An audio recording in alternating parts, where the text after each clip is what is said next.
Merci, merci Shlomo Sand d'être avec nous. Est-ce qu'on le voit? Oui, on le voit. Très bien. Je me dis quelques minutes, on attend. Ça, c'est purement... Pardon? Purement arabe. Italien aussi, non? Non, pas comme ça. Non, Attends, italien, parce que c'est lui, plus... il le dit dans un sens... Attends, italien, c'est plus... Tu veux Il est là, il est là.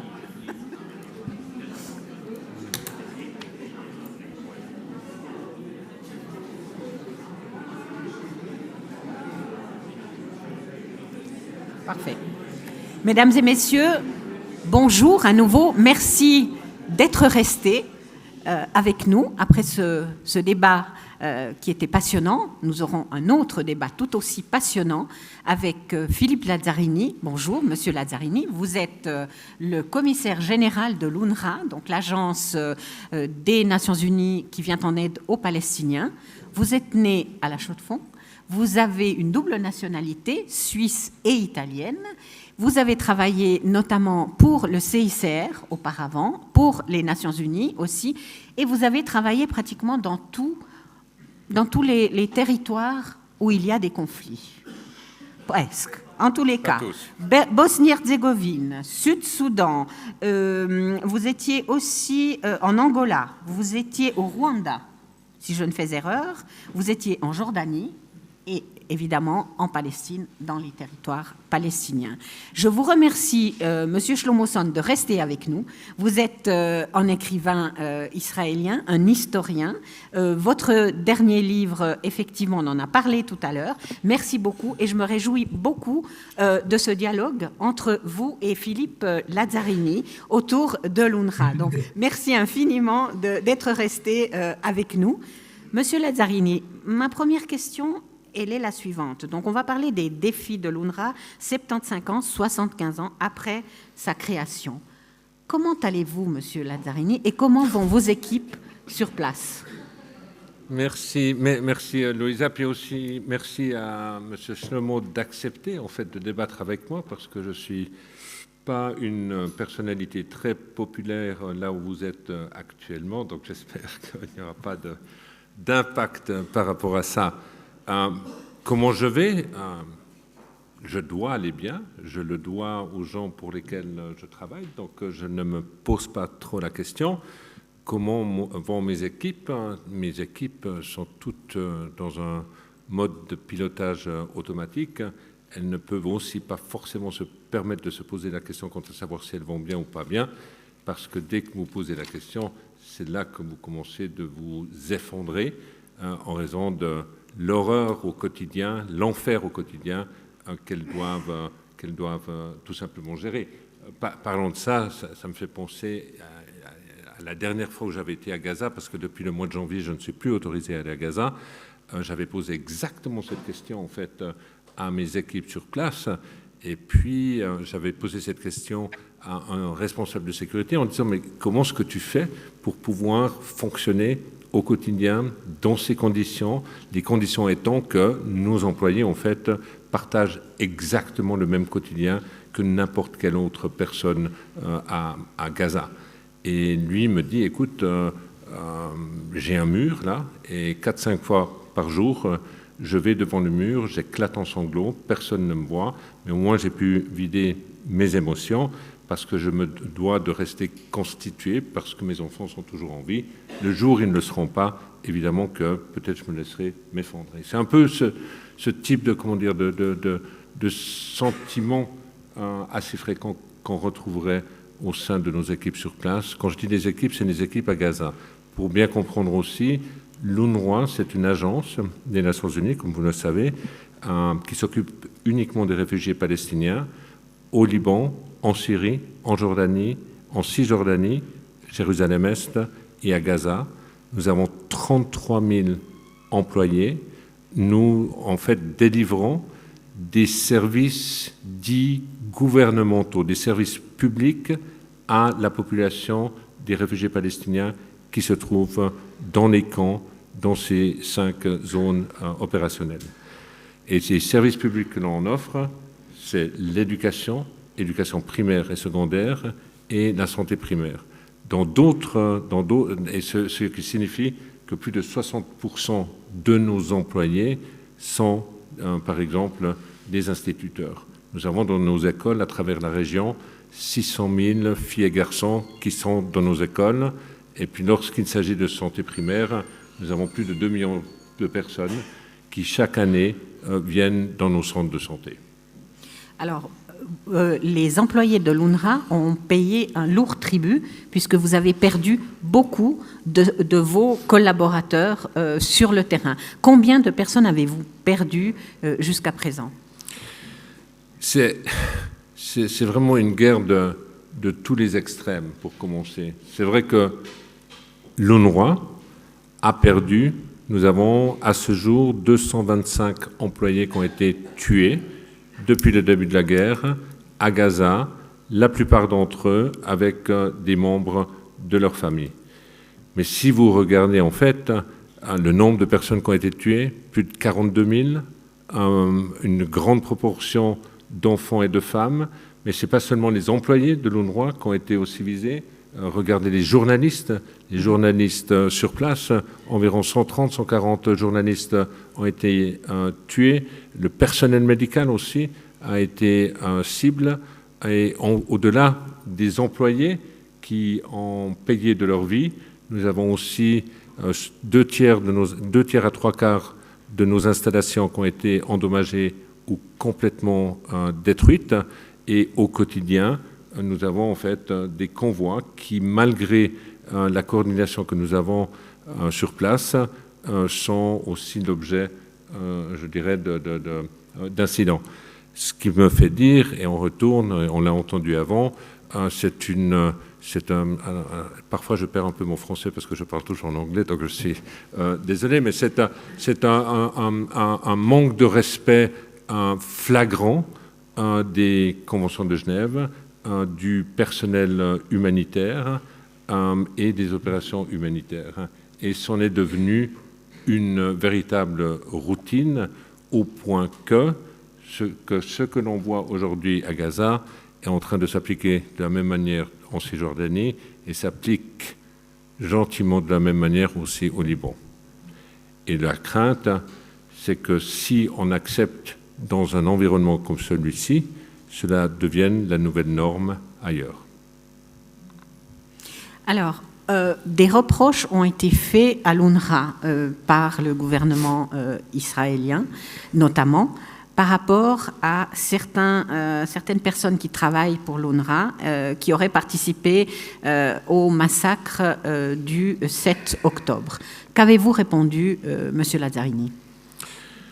Si vous permettez, j'aimerais mettre cette question dans son contexte. La relation entre l'UNRWA et les autorités israéliennes n'a jamais été une relation facile.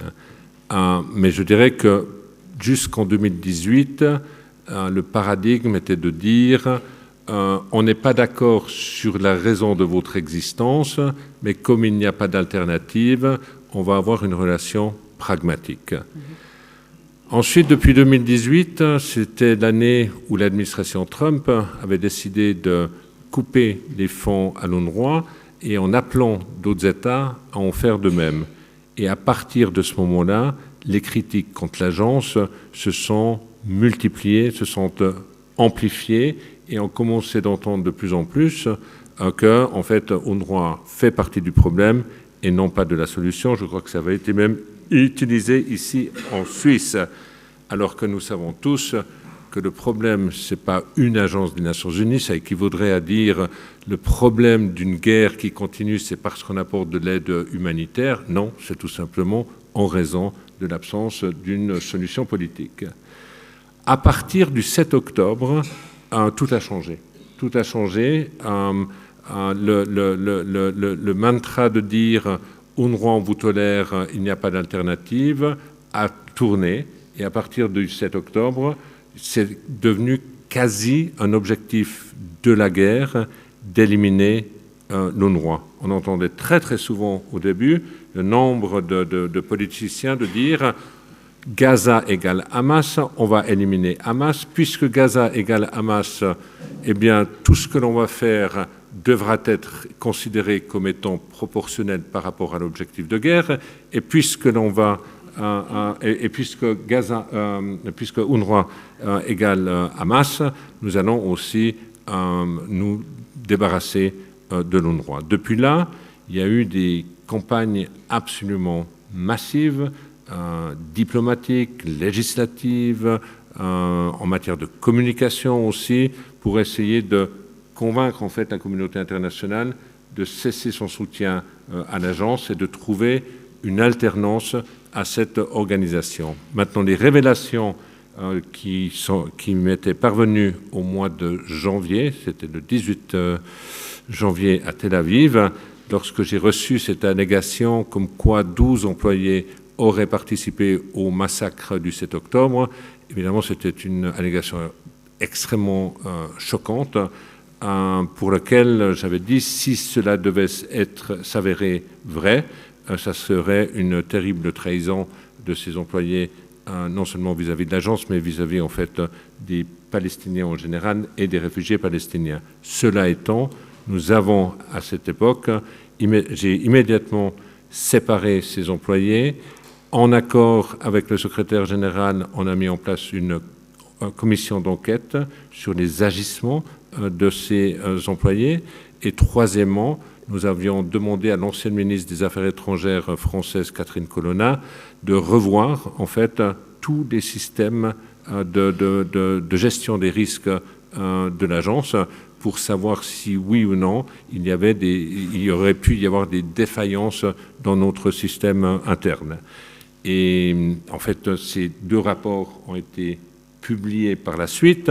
Le rapport d'enquête sur les individus est arrivé à une conclusion que je dirais non conclusive, en disant que la moitié des employés, nous n'avons pas suffisamment d'éléments pour continuer l'enquête.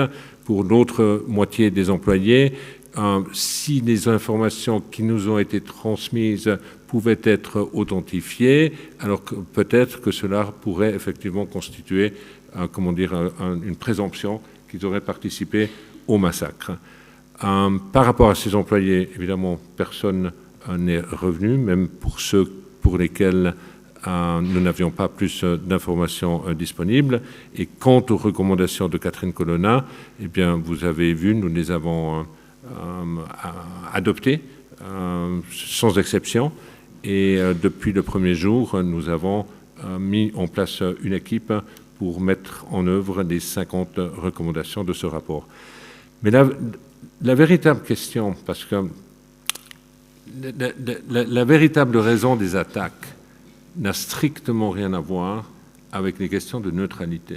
Parce qu'ici, en fait, on parle de neutralité des employés, de neutralité des livres scolaires et autres de l'agence. Non, parce que toutes les questions de neutralité peuvent être adressées. On évolue dans un environnement qui est un environnement extrêmement divisé, extrêmement émotionnel, dans lequel la notion de risque zéro n'existe absolument pas.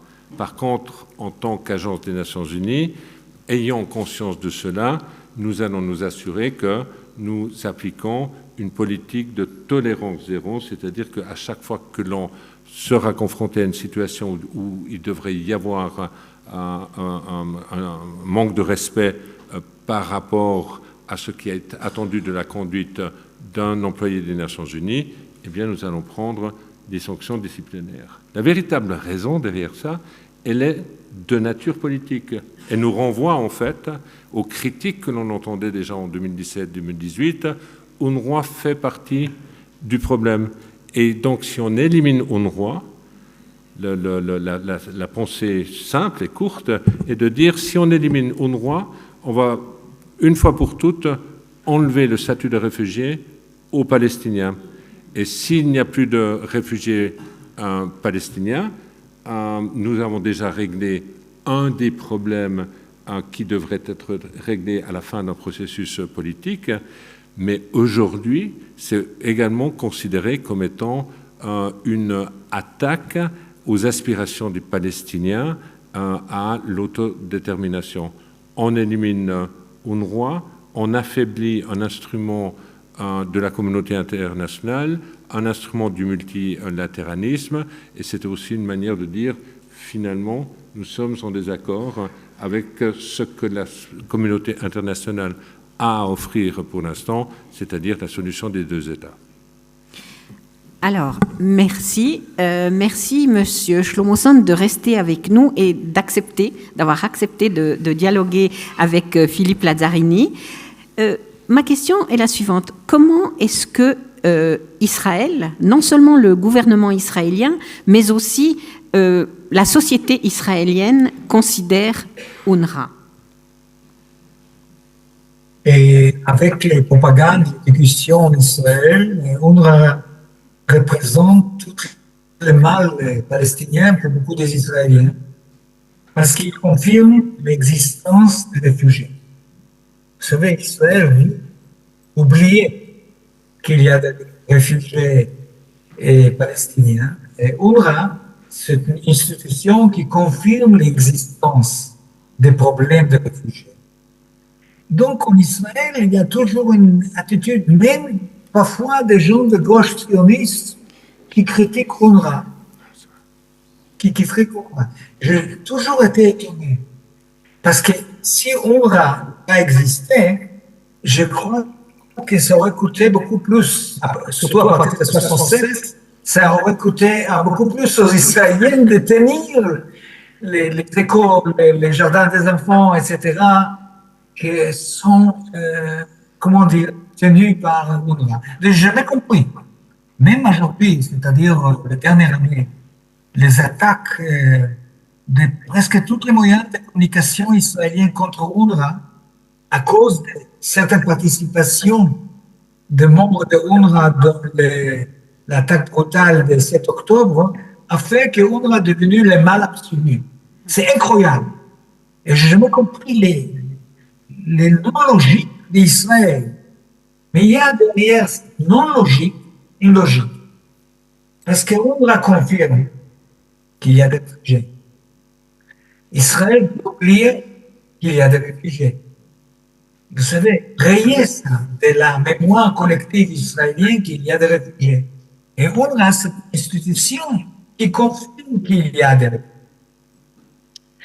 Moi, je voudrais poser des questions, si c'est possible.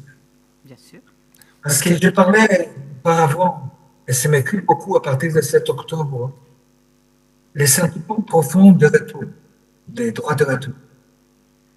J'ai toujours été partagé avec ça comme de bons Israéliens.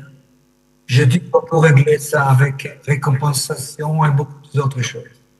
Le 7 octobre a montré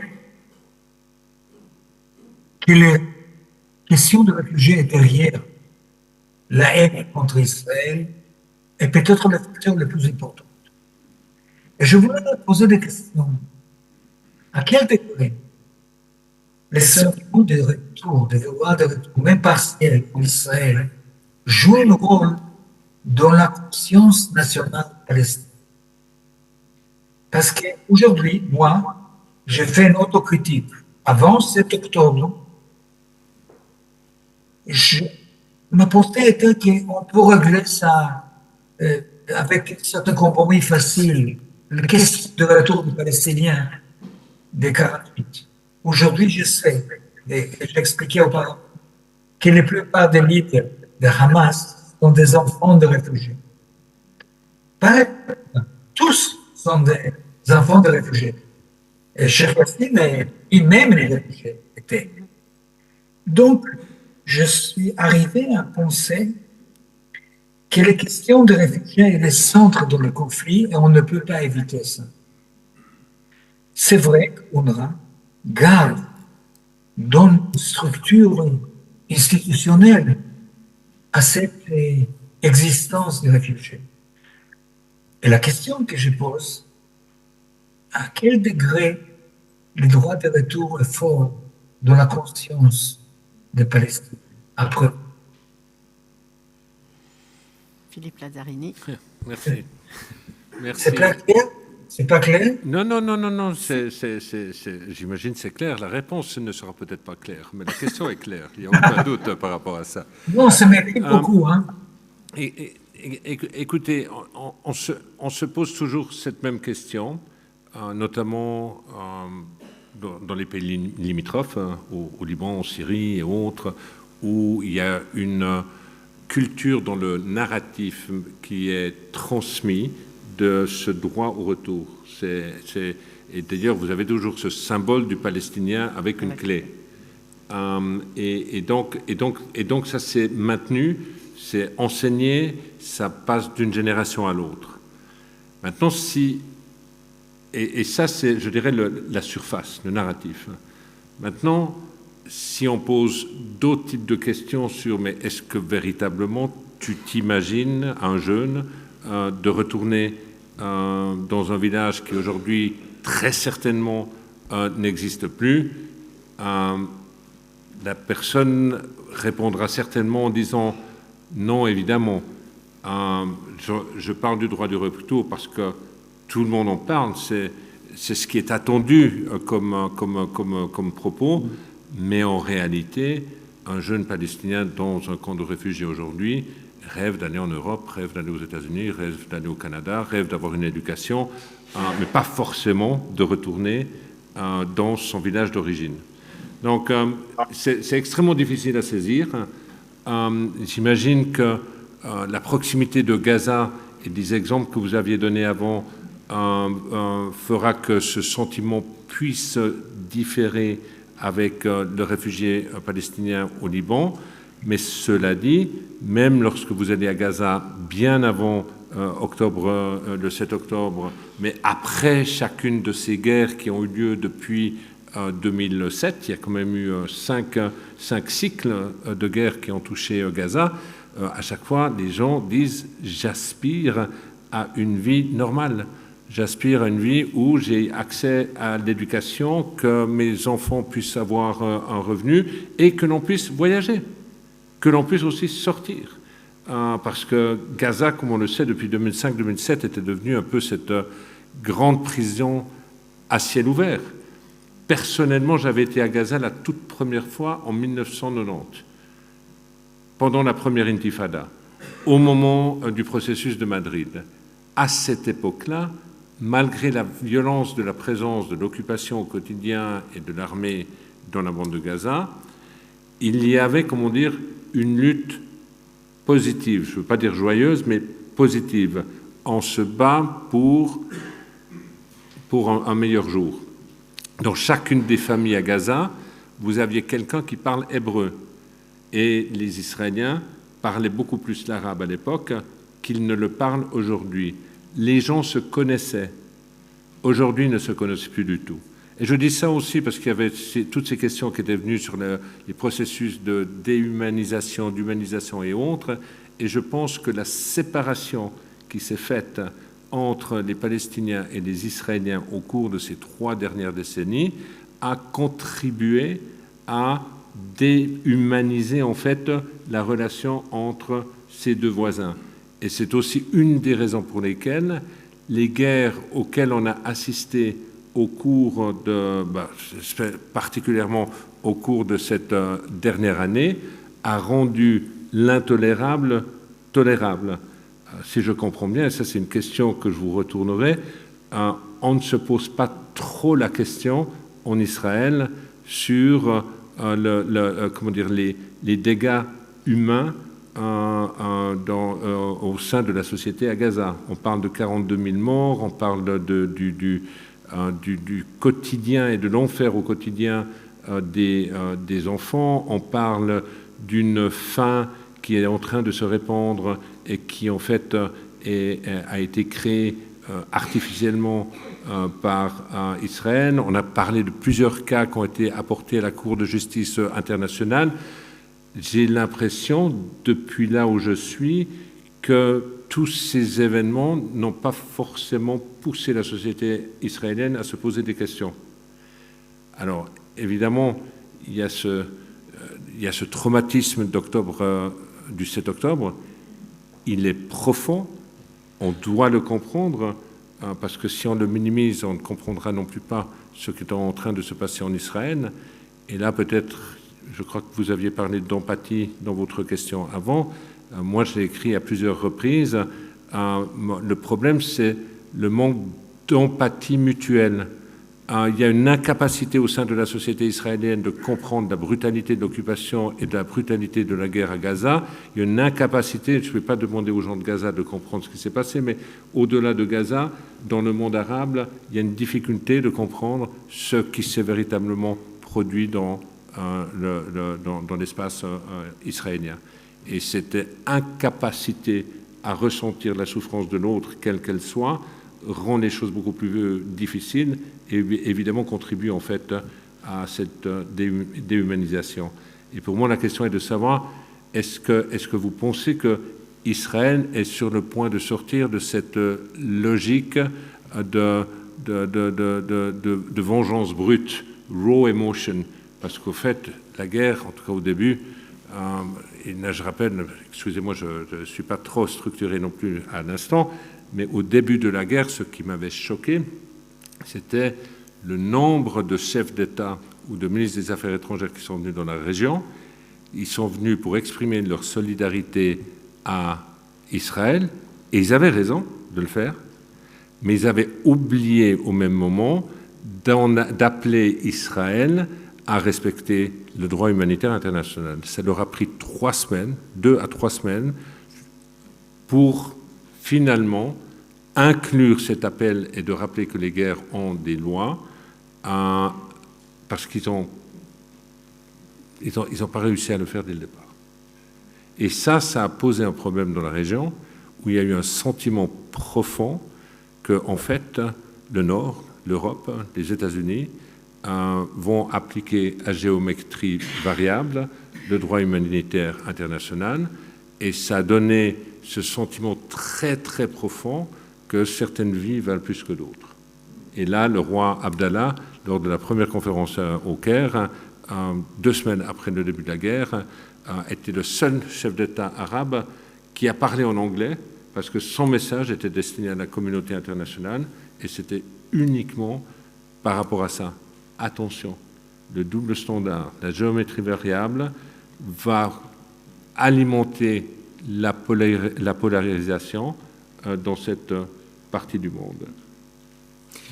Monsieur Shlomo Sand, à part vous qui êtes sensible justement à cette souffrance de l'autre, aujourd'hui dans la société israélienne, est-ce qu'il y a cette empathie? Est-ce qu'il y a encore des personnes qui ressentent cette empathie, cette souffrance des Palestiniens, ou est-ce qu'aujourd'hui on ne l'entend plus, cette souffrance des Palestiniens, comme le dit Philippe Lazzarini, parce qu'au fond, les gens maintenant avant se connaissaient, et aujourd'hui, Israéliens et Palestiniens ne se connaissent pratiquement plus. Je peux généraliser, mais les généralisations sont toujours un peu fortes. On n'entend plus. Attendez. Ça va? Oui, c'est mieux comme ça? Je dis que les généralisations sont toujours fortes, oui. Même qu'il y a toujours une certaine vérité dans les généralisations.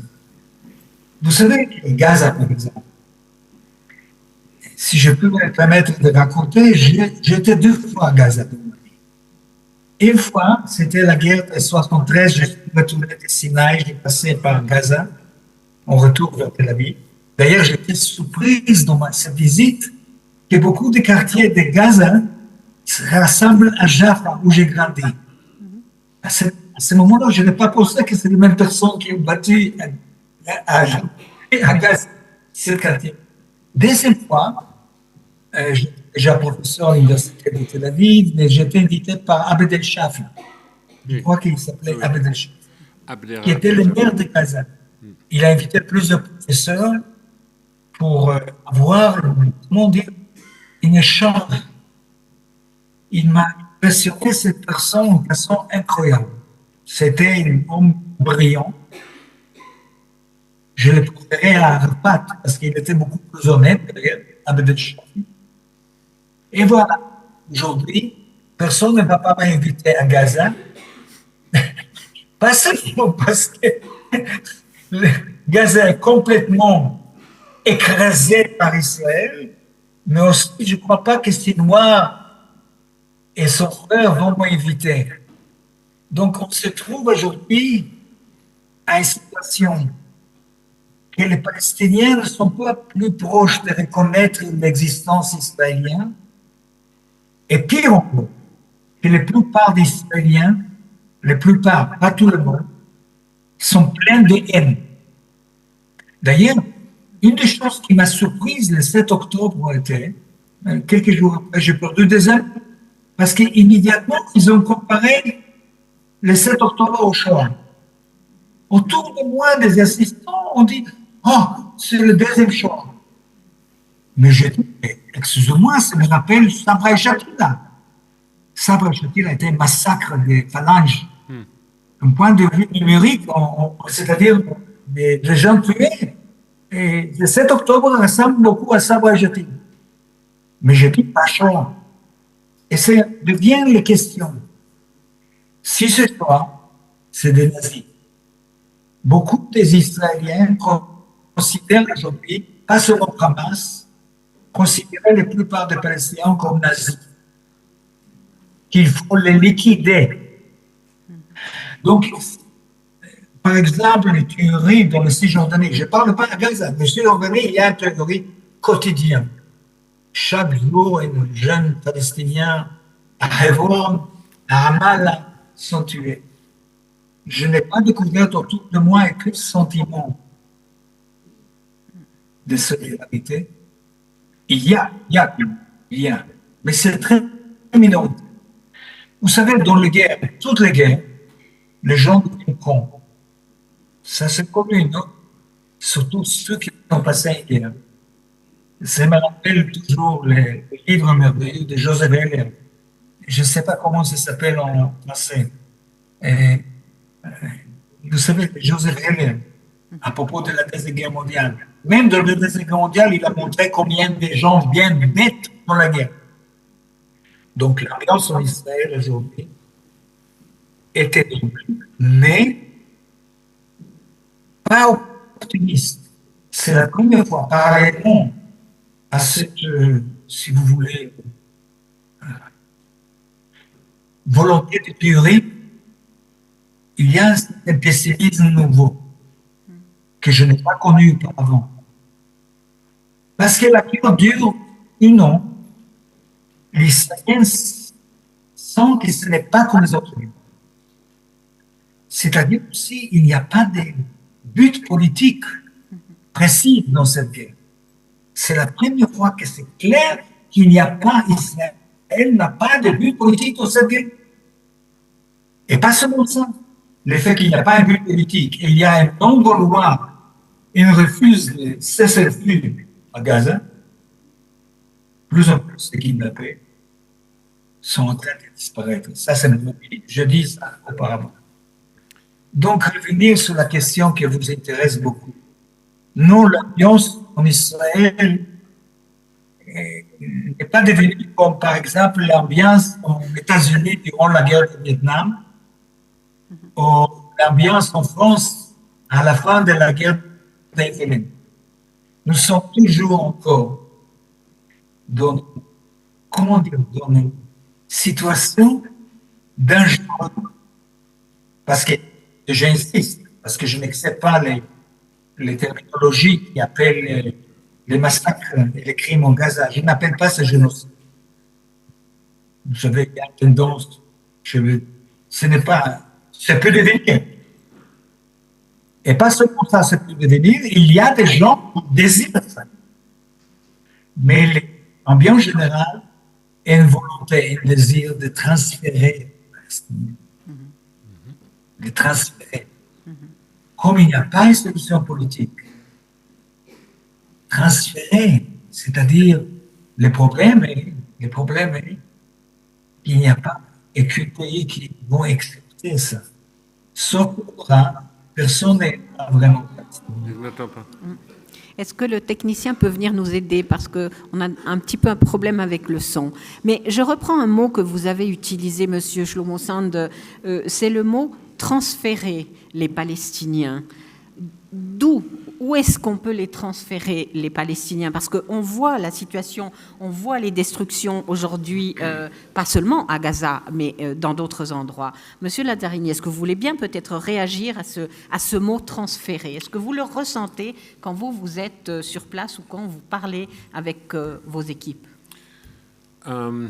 Oui, bien sûr. Alors, en fait, je l'avais écrit au mois de février en disant que le plan des Israéliens risque d'aboutir au fait que Gaza ne soit plus une terre pour les Palestiniens. Évidemment qu'à ce moment-là, on parlait beaucoup de possibles transferts de Gaza sur l'Égypte. Sachez que dans la région, tout le monde est très nerveux par rapport à ça. La Jordanie est extrêmement nerveuse que les Palestiniens de Cisjordanie soient poussés sur la Jordanie. Maintenant, lorsqu'il s'agit de Gaza, on sait que le nord de Gaza, aucun Palestinien n'est autorisé à s'y rendre. Le nord de Gaza, c'était la ville de Gaza. Donc la grande partie de la population vivait dans le nord de Gaza. Ils sont tous concentrés maintenant sur 10% du territoire dans le sud de la bande de Gaza. Et puis, comme Shlomo disait, il est difficile de comprendre quels sont les objectifs, mais ce que l'on sait, c'est ce que le Premier ministre ou le gouvernement ne veut pas. Ils ne veulent pas d'autorité palestinienne, ils ne veulent plus d'UNRWA, ils veulent faire éventuellement une zone militaire du nord, ce qui veut dire aucune présence palestinienne. Si vous n'avez aucune présence palestinienne dans un territoire où de toute manière tout a été détruit, et qu'en plus de ça, vous leur enlevez le seul lifeline, comment on va traduire, la seule agence capable de délivrer pas seulement de l'assistance, mais de donner un espoir pour un meilleur avenir, vous dites aux gens qui restent sur place, il n'y a plus d'avenir à Gaza, tôt ou tard, vous devrez aller ailleurs. Évidemment que l'Égypte résiste, ne va pas laisser pour l'instant passer les réfugiés, mais à un moment, donc on va certainement être confronté à une situation qui va un peu se pérenniser, plus de souffrance. On va maintenir cette population artificiellement en dessous du seuil d'urgence humanitaire, donc en gardant ce que certains diraient une malnutrition acceptable, mais vivant dans des conditions d'hygiène absolument déplorables, donc aussi exposés aux maladies. Si en plus de ça, vous enlevez notre agence, à Gaza, nous avons 1 million de personnes qui ont moins de 18 ans. Vous avez 600 000 garçons et filles qui vivent dans les ruines, qui sont en âge de scolarité primaire et secondaire. Ils sont profondément traumatisés. Si on ne traite pas cette question-là comme une urgence collective, en fait, on prépare un nouvel extrémisme pour demain. Mais le fait de pousser, c'est pas une politique déclarée encore, parce que le projet politique, personne ne le connaît. Personne ne le connaît, malgré toutes les insistances qui ont été faites. On parle d'un cessez-le-feu, oui, on doit commencer par un cessez-le-feu, oui, il faut la libération des otages, oui, il faut plus d'aide, mais tout ça doit s'insérer dans un contexte politique. S'il n'y a pas un projet politique, on ne pourra jamais aller au-delà d'une assistance qui maintient à peine en vie cette population. Et il n'y aura pas de meilleur futur. Je voulais ajouter une chose. C'est-à-dire, il y a dans le pouvoir israélien des gens qui pensent, qui rêvent à une guerre régionale. Et dans le cadre de guerre régionale, avec l'Iran, etc., je suis sûr qu'il y a dans le pouvoir israélien ceux qui pensent à un transfert au moins une partie des réfugiés palestiniens ou des populations palestiniennes en Cisjordanie vers la Jordanie. Vers la Jordanie. C'est-à-dire, c'est déjà, on a bien mentionné les grands problèmes que les Américains savent très bien qu'une démarche comme ça de transfert va balayer les régimes jordaniens et les saoudiens en plus, c'est-à-dire qu'il y aura une dynamique très dangereuse pour les Américains au Proche-Orient. Heureusement que dans les régimes américains, il y a des gens qui savent qu'une guerre régionale peut recréer une autre question de réfugiés palestiniens vers la Jordanie, vers les Saoudiens, parce qu'en Égypte, on bloque ça très sévèrement. Bon, j'espère qu'il n'y aura pas une guerre régionale. Donc, ce sera triste pour Bibi Netanyahu. J'espère ça très bien. Voilà. Alors, certains parlementaires, notamment suisses et certains États, ont dit on ne va plus financer l'UNRWA parce qu'on va donner cet argent pour un soutien humanitaire à d'autres organisations. Ils ont évoqué par exemple le CICR, oubliant que c'est une résolution de l'Assemblée générale de l'ONU, vous me coupez Philippe si je fais erreur, qui a donné mandat à l'UNRWA justement de venir en aide aux Palestiniens. Et que si on décide de ne plus donner d'argent à l'UNRWA, de ne plus soutenir l'UNRWA, ce doit être de nouveau une résolution de l'Assemblée générale qui doit décider de mettre fin à votre mandat. Donc, comment est-ce qu'on sort aujourd'hui, au fond, de cette, pardonnez-moi l'expression, hypocrisie de dire on ne veut plus, pour des raisons ou d'autres, y compris des parlementaires suisses qui ont dit on ne va pas verser les 10 millions, je crois, destinés à l'UNRWA, on le donne au CICR ou à quelqu'un d'autre. Il y a plusieurs questions ici. Et puis, parlons de la Suisse. Ce n'est pas aussi la Suisse, c'est surtout la Suisse pour l'instant. Donc, parce que l'autre pays qui a suspendu, mais qui a annoncé que la suspension durera jusqu'en mars 2025, et ensuite cela dépendra de l'issue des élections, évidemment, ce sont les États-Unis. Mais à part les États-Unis, le deuxième pays, c'est la Suisse. Si je comprends bien, la décision n'est pas définitive, mais elle a déjà pris une bonne voie. Donc, effectivement, ça mettrait la Suisse avec les États-Unis ou la Suisse toute seule à partir du mois de mars l'année prochaine, suivant ce qui se passe aux États-Unis. Maintenant, la particularité de notre agence, parce qu'il n'y a pas d'autres agences comme UNRWA au sein des Nations Unies, c'est que nous avons un mandat d'opérer comme un service public pour une des populations les plus destituées au Proche-Orient, que sont les réfugiés palestiniens.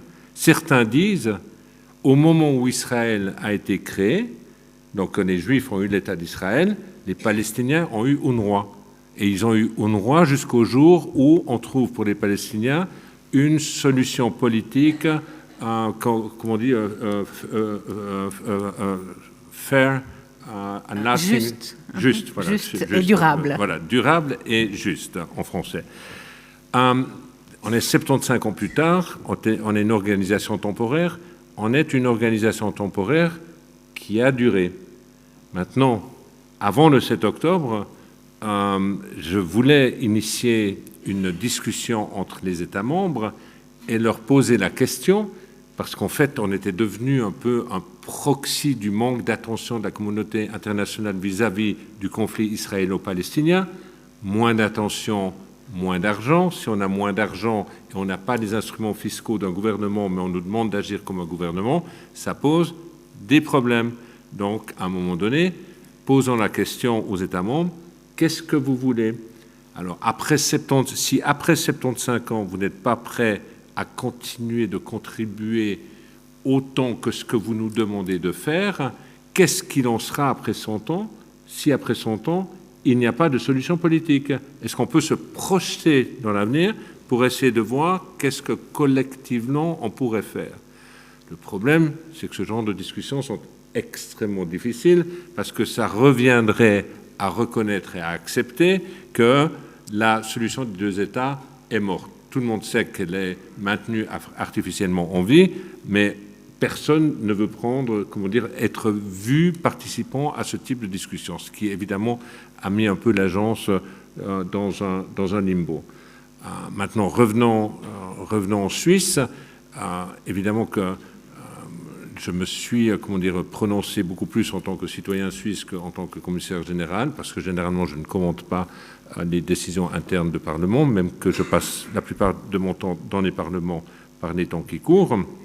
Mais effectivement, et puis on l'a entendu aussi avant, c'est une position qui est en porte-à-faux par rapport à la tradition humanitaire de la Suisse, qui est en porte-à-faux par rapport à cette fierté d'être le custodian, dépositaire des conventions de Genève.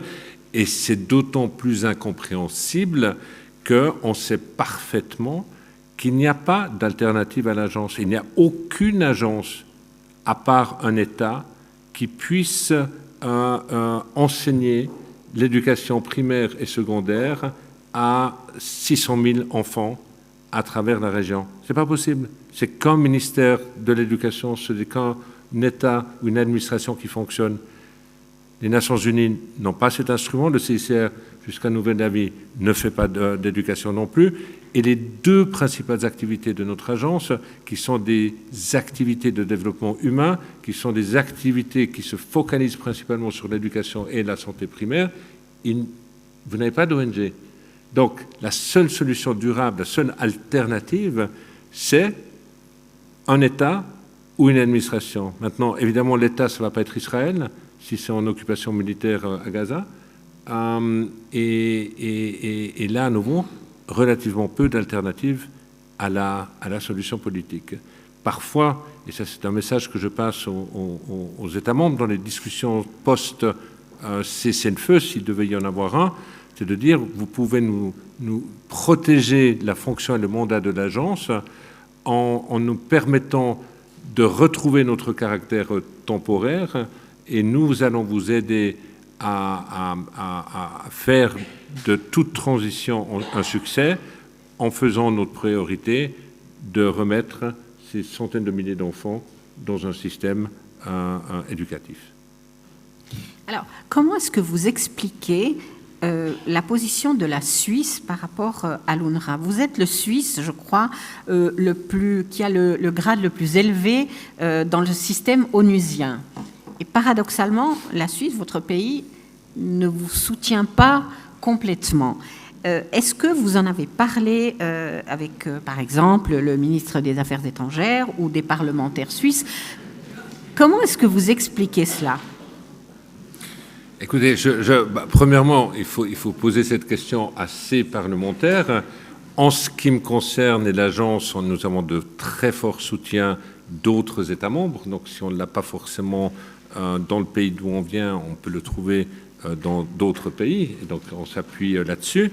Maintenant, c'est vrai que le débat est un peu surprenant. La tournure, surtout, que ce débat a pris. Je pense qu'il y a beaucoup trop de députés qui prennent comme argent comptant les informations qui sont propagées par des groupes, d'advocacy. Vous avez deux groupes en Suisse. Vous avez ce qu'on appelle UN Watch, Impact SI, qui sont référés par les députés eux-mêmes, et puis l'ambassade israélienne aussi à Berne. La plupart du temps, lorsque je visite une capitale, l'ambassade envoie à tous les parlementaires une missive de 2 pages expliquant pourquoi il faut cesser le financement de l'agence et pourquoi, en fait, notre agence est dangereuse.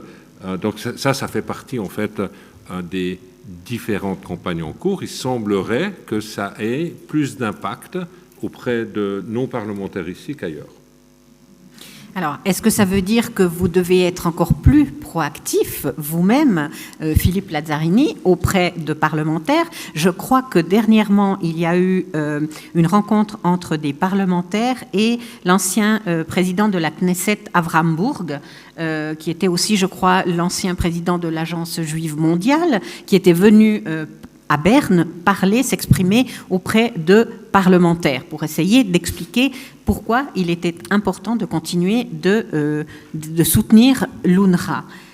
Est-ce que ça veut dire que je dirais, les groupes d'influence ne sont pas assez proactifs ou ne sont pas assez visibles ou audibles pour faire en sorte que l'UNRWA continue d'obtenir un soutien?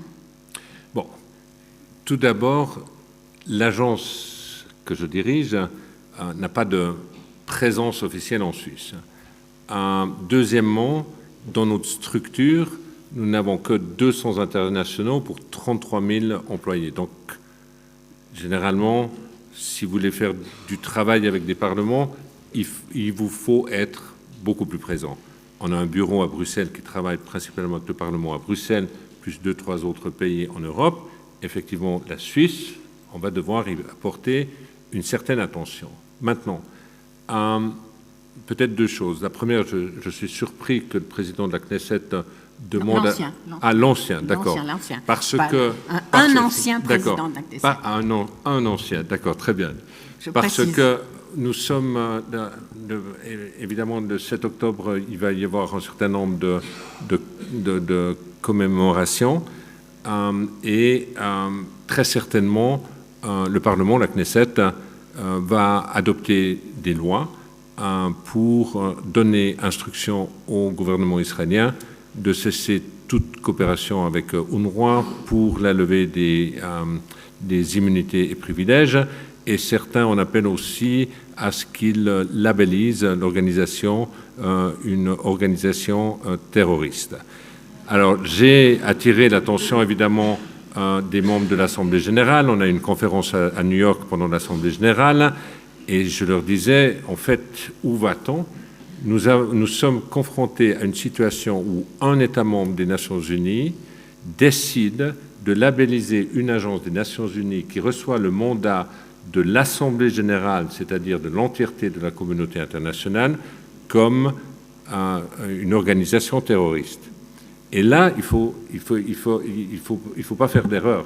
Ce n'est pas une attaque contre UNRWA, c'est une attaque contre les Nations Unies, c'est une attaque contre le multilatéralisme et ses instruments. C'est une attaque, évidemment, à une certaine solution politique en Israël, mais qui va avoir d'énormes conséquences ailleurs si on laisse cette décision être mise en œuvre.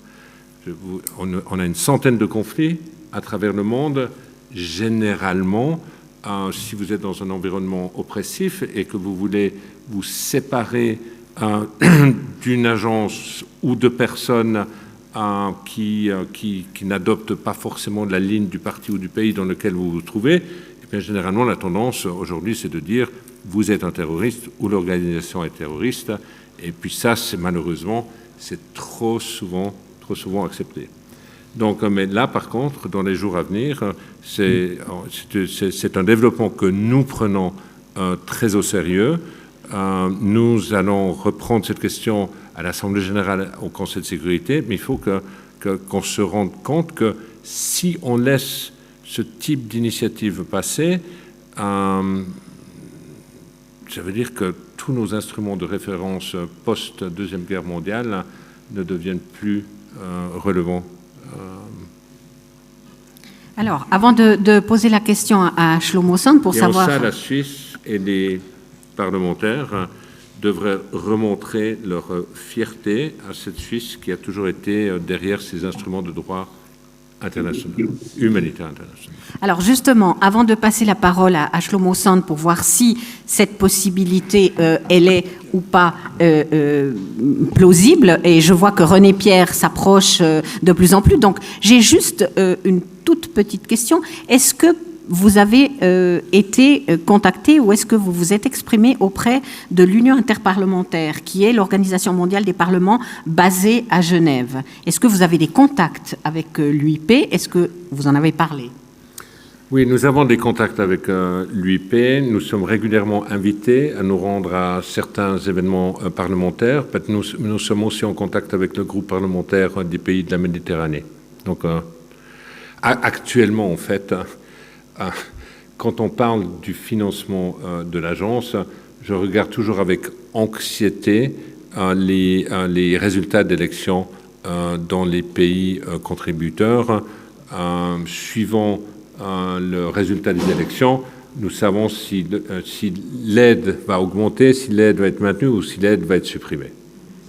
Et effectivement, on a eu plusieurs élections récemment qui ont plutôt eu tendance à diminuer l'aide plutôt que de l'augmenter.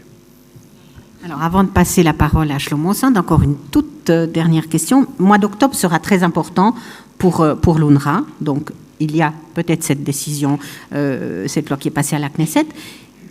Et est-ce que cette loi, si elle passe, peut être en contradiction avec le fait que l'UNRWA est candidate, je crois, au prix Nobel de la paix?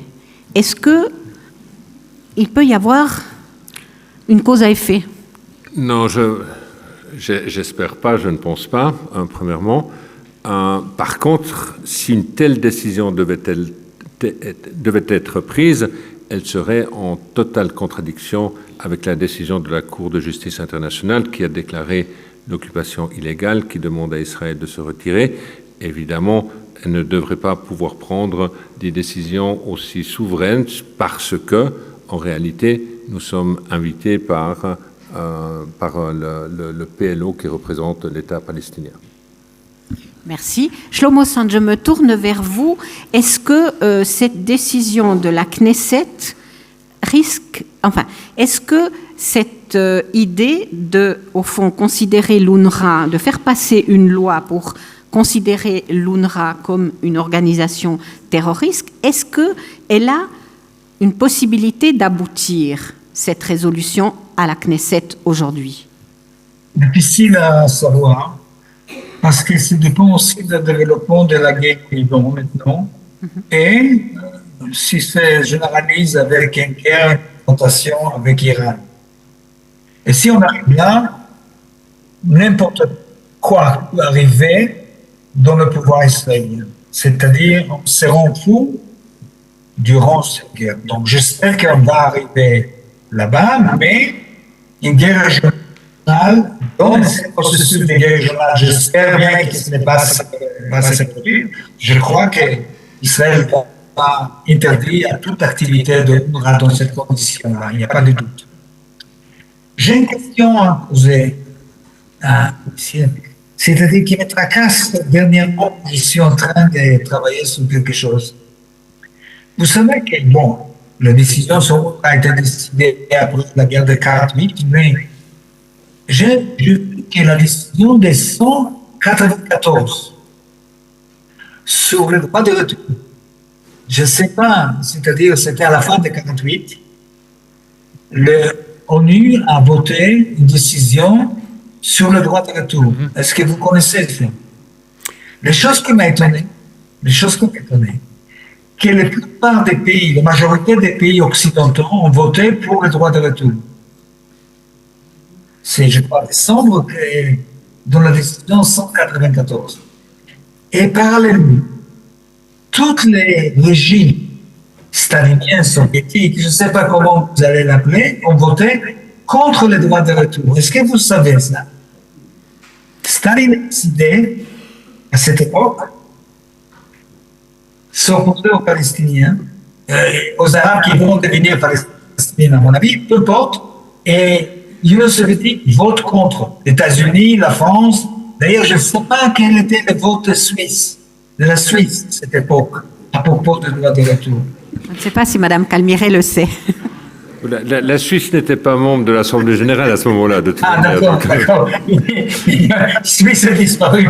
Oui, mais la majorité écrasante était pour le droit de retour. Par contre, toutes les régions dites socialistes étaient contre. Ça m'a pas cassé, j'ai découvert ça récemment.